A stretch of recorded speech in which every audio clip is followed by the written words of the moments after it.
So do you want to kind of show us a little bit of what your lesson plan looks like and kind of describe it for us a little bit while people can see it? Yeah, absolutely. Here, let me share my screen.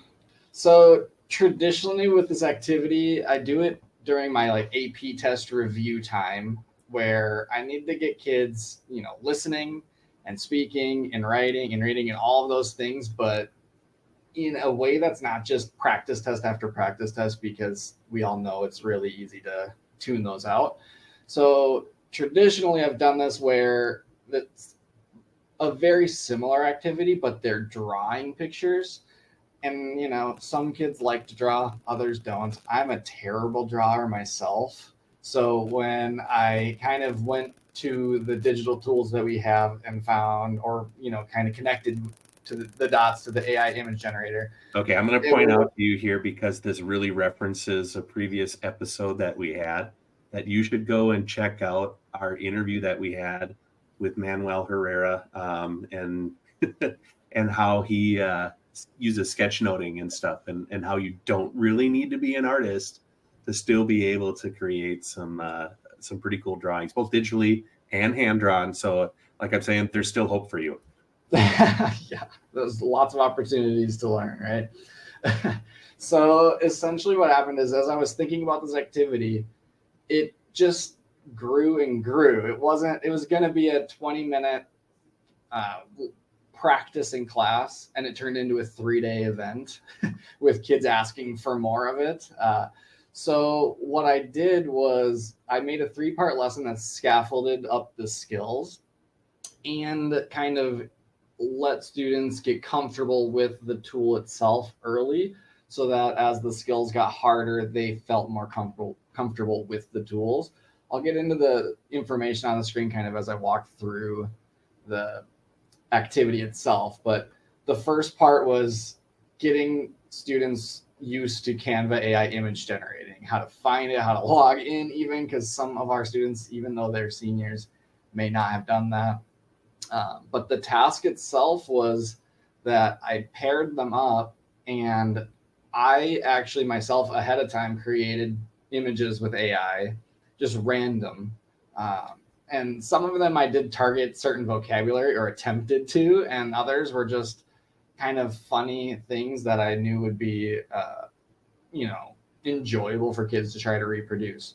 So working in pairs, their first task was create an AI prompt in Spanish, since that was my content area, to best replicate what they're looking at on the screen. So they would kind of work together, type in those details, and they would see what popped out based on the language that they were using. So what's really cool about this is it's a new form of immediate feedback. Was my language clear? The way I put, the word choice, the syntax, all of those things, was it clear enough that my AI image was close to the prompt? So the top row here was an example I provided for them. On the left was actually a clip art image I found, because I wanted to kind of do this on my own. And then I used a prompt, or I typed several iterations, to be completely honest, and then got that middle column image from my Canva AI image generation to give them as an example.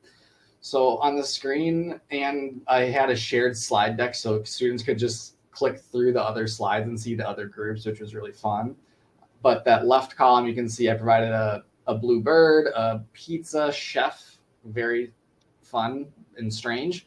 And then their descriptions got very close. I was so impressed by it. But yes, these are not their first versions, right? It took a little bit of time to get there. So as they got more and more comfortable, their images got closer to the original product, which was awesome to see. And then to see their language kind of expand, like they realized, oh, I have to add more details here, or tell it what direction it's facing, and kind of things like that. It was really cool to watch them learn, not just like practicing with their Spanish, but learn what's effective with an AI image generator. So That was, I mean, they're prompt engineering while they're also practicing their language skills. That's really exactly. cool. I love how And that kind of merges together. yep, and with that immediate feedback, they can go right back to it and tweak their language. Some people would completely restart. As anybody knows, with AI, sometimes that's the most effective method to start over. And others were able to just add details here and there to get what they wanted. So here are a couple other examples. And this opened up a really good conversation because some images were much easier to reproduce than others. And, kids were asking like, oh, that one was super easy. And they made them think like, why is this, like the phone on the table, why is that so much easier than a pizza chef, right? So, having the thoughts about what these tools are trained with was awesome and so organic in there, right? Like there aren't as many images of pizzas being chefs and cooking, but there are probably a lot of images of phones on tables these days. So it's like the simple thing, right? You don't often think about it, but the fact that they brought that up instead of me having to, I think was really impactful. So that then built to a little bit more difficult task in part 2, where now it was going to be an info gap activity where one student could look at the picture and the other had the AI image generator. And the student looking at the picture would describe it out loud in Spanish. And the person with the AI image generator who couldn't see the image would type down what their partner said. And I made sure this was more interpersonal. I was like, if you need more information or if your images are not coming out even close, according to your partner, you can ask questions, but they need to be in the target language. So for a world language, this really made that back and forth possible. And it was really fun to hear that too in an enjoyable way where they're wanting to ask more questions. They're not forced to. So this was awesome. Like I can't even put it into words clearly, like how enjoyable this was as a teacher to see this interaction happening. On the screen, again, I have my example up there, but the images you see are what I provided on the screen. So half the class is looking at these and describing them out loud. And then you can see here a couple examples. So I made them put their prompt in still, and a little house in a mountain. Sorry, I'm going a little quickly there. So just to compare, the cat with the glasses and the guitar came out surprisingly well. I was surprised, but maybe there are a lot of images of cats online. So there's that. The sloth with the cup, the live image of the "This is fine" meme. So yeah, this paper airplane one, I'll admit I did not AI image generate. It's a stock image, which also is kind of weird that it exists.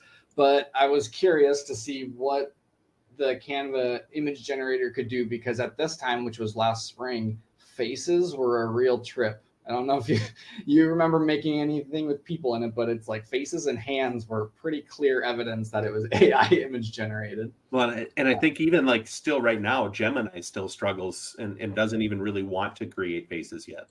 Oh yeah. Yeah. So it seems like there's always struggle with whenever you're working with like the AI is trying to create human images. It seems to struggle with that. yeah.